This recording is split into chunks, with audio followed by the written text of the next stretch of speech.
Dictation start होगा 5 second बाद। Start.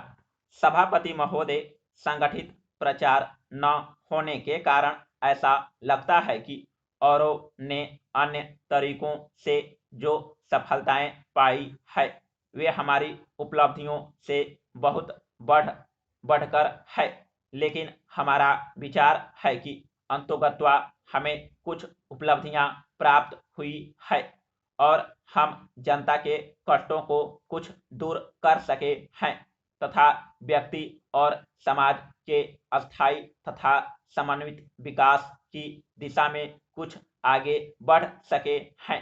मेरा विश्वास है कि ऐसा वास्तविक और अस्थायी सामाजिक रूपांतरण जिसके अंतर्गत लाखों करोड़ों लोगों की मानसिकता और जीवनचर्या आती है, केवल शांतिपूर्ण उपायों द्वारा ही हो सकता है। Paragraph change. तीसरी विचारधारा हमें महात्मा गांधी और उनके अहिंसात्मक क्रांति के जीवन दर्शन से मिली है। भारत में लोकतंत्र पर गांधीवादी विचारों और अन्य पद्धतियों की छाप अप्रत्यक्ष और अस्पष्ट होते हुए भी सूक्ष्मतः अंतर्निहित है। उसने भारत को सहारा दिया है और उसे समृद्ध बनाया है। ये संपूर्ण प्रयोग स्वतंत्रता, समाजवाद और एक अत्यंत जटिल परिवेश में शांतिपूर्ण पद्धतियों को एकजुट करने का प्रयास भारत में विशेष विश्व से कटकर नहीं बल्कि अंतर्राष्ट्रीय सहयोग तथा विश्वव्यापी प्रचार की रोशनी में हो रहा है। अंतर्राष्ट्रीय सहयोग एक प्रगतिशील अर्थव्यवस्था, एक लोकतांत्रिक समाज के निर्माण के भारतीय प्रयासों के अंतर्गत एक संगठित तत्व है। यही कारण है कि आजादी होने के बाद हमने विश्व शांति और विश्व सहयोग को भारत के उज्जवल राष्ट्रीय हित के रूप में स्वीकार किया है। Paragraph change. हस्तक्षेप न करने के सिद्धांत में हमें हमेशा विश्वास रहा है और हम उसका लड़ाई कड़ाई से पालन करते रहे हैं, लेकिन क्या यह एक पक्षीय हो सकता है?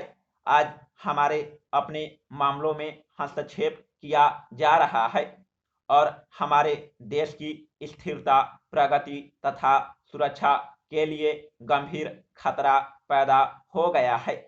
पाकिस्तान विदेशी आतंकवादियों को भेजकर हमारे देश में अराजकता और अस्थिरता पैदा करने की बराबर कोशिश कर रहा है।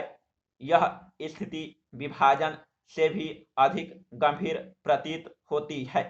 आज पाकिस्तान में संकट बहुत गहरा है और उस देश के सामने जो भयावह स्थिति है उससे वह भारत पर दोषारोपण करके छुटकारा नहीं पा सकता। इस संदर्भ में दो सवाल उठते हैं। पहला तो यह कि क्या हमारे समय में केवल धर्म किसी राष्ट्रवादी देश के निर्माण का आधार हो सकता है, विशेषतः ऐसी हालत में जबकि सरकारी तंत्र राजनीतिक गतिविधियों के सामान्य नियमों तथा सांस्कृतिक आकांक्षाओं के प्रति सर्वथा उदासीन हो।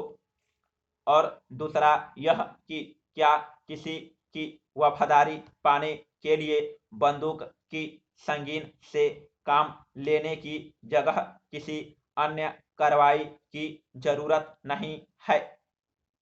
हमने भारत में संयम और शांति से काम लिया है, हालांकि हमारे सामने खतरे थे और हमें भड़काने की कोशिश की गई, लेकिन अंततः हमें अपने देश के हितों की रक्षा करनी ही होगी। कोई भी देश और विशेषतः भारत जैसा विशाल एवं विविधतापूर्ण देश किसी ठप्पे द्वारा कभी भी वर्गीकृत नहीं किया जा सकता, मुझे ऐसा लगता है। समाप्त।